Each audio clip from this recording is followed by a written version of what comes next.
Hello बच्चों, चलिए प्रश्न को पढ़ते हैं। किसके अनुप्रस्थ काट में संयुक्त तथा खुला संवहन दल प्रेक्षित होंगे? विकल्प ए एक बीजपत्ती मूल, विकल्प बी एक बीजपत्ती स्तंभ, सी एक बीजपत्ती मूल, डी एक बीजपत्ती स्तंभ। चलिए सबसे पहले मुख्य अवधारणा को समझते हैं। मुख्य अवधारणा है संयुक्त तथा खुला संवहन दल या पूल। संवहन जो ऊतक होते हैं, संवहन ऊतक तंत्र में अनेक संवहन पूल परस्पर संयुक्त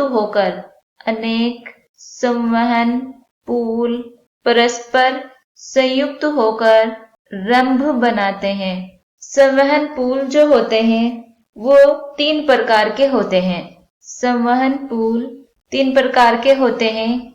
नंबर 1 है एकांतर संवहन पूल, नंबर 2 है संयुक्त संवहन पूल, नंबर 3 है संकेंद्री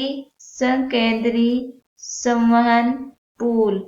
जो संयुक्त संवहन पूल होते हैं ये भी दो प्रकार का होता है। नंबर 1 है बहिर्फ्लोएमी, नंबर 2 है उभयफ्लोएमी। संकेंद्री संवहन पूल जो होता है ये भी दो प्रकार का होता है। नंबर 1 है जाइलम केंद्री, नंबर 2 है फ्लोएम केंद्री। अब हम इनके प्रकार को समझते हैं कि संवहन पूल जो तीन प्रकार के होते हैं उसमें नंबर 1 है एकांतर संवहन पूल। एकांतर संवहन पूल इस प्रकार के संवहन बंडल एकांतर संवहन पूल में जाइलम व फ्लोएम अलग अलग त्रिज्याओं में एक दूसरे से अलग एकांतर क्रम में स्थित होते हैं तथा अलग अलग बंडल निर्मित करते हैं। जाइलम बंडलों में या जाइलम पूल में प्रोटोजाइलम व मेटाजाइलम की स्थिति, प्रोटोजाइलम व मेटाजाइलम की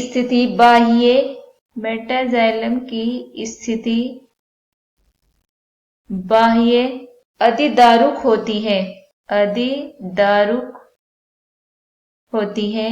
उदाहरण सामान्य रूप से जड़ों में पाए जाते हैं। फिर नंबर 2 है संयुक्त संवहन पूल। संयुक्त संवहन पूल में एक त्रिज्या पर साथ साथ जाइलम व फ्लोएम रहकर संयुक्त संवहन पूल निर्मित करते हैं। इसमें प्रोटोजाइलम और मेटाजाइलम की स्थिति मध्यदिदारुक होती है। सामान्य रूप से ये तनों में पाए जाते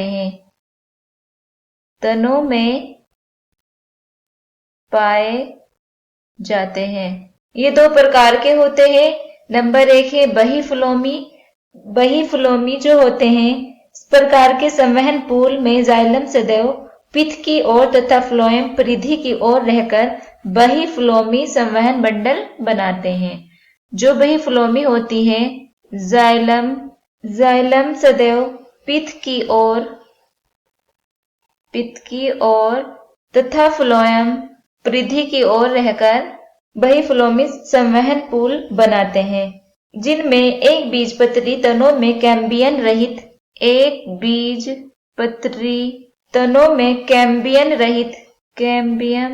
रहित यानी कि इनमें कैम्बियम नहीं होता है और कैम्बियम रहित या बंध प्रकार के कोलेटरल संवहन पूल तथा द्विबीजपत्री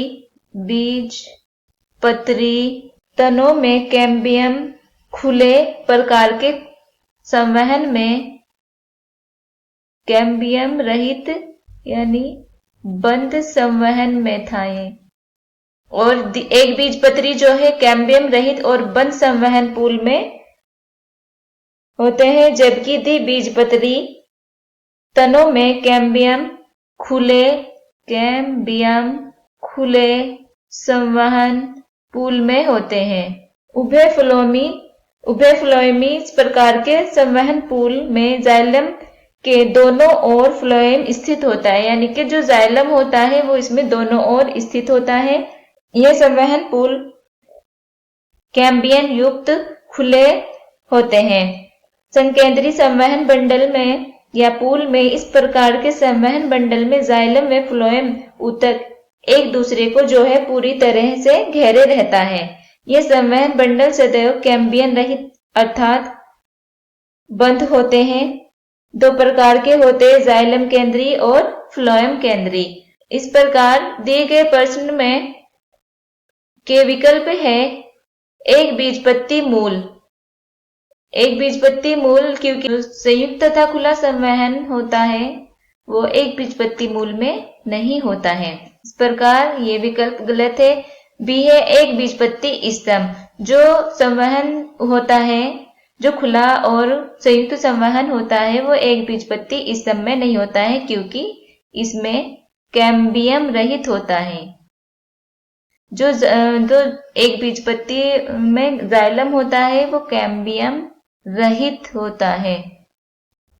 द्विबीजपत्री मूल में संवहन नहीं होता है, इस प्रकार ये विकल्प भी गलत है। डी है द्विबीजपत्री स्तंभ। ये विकल्प सही है क्योंकि जो द्विबीजपत्री स्तंभ में ही संयुक्त तथा खुला संवहन दल होता है, जिसमें जाइलम और फ्लोएम कैम्बियम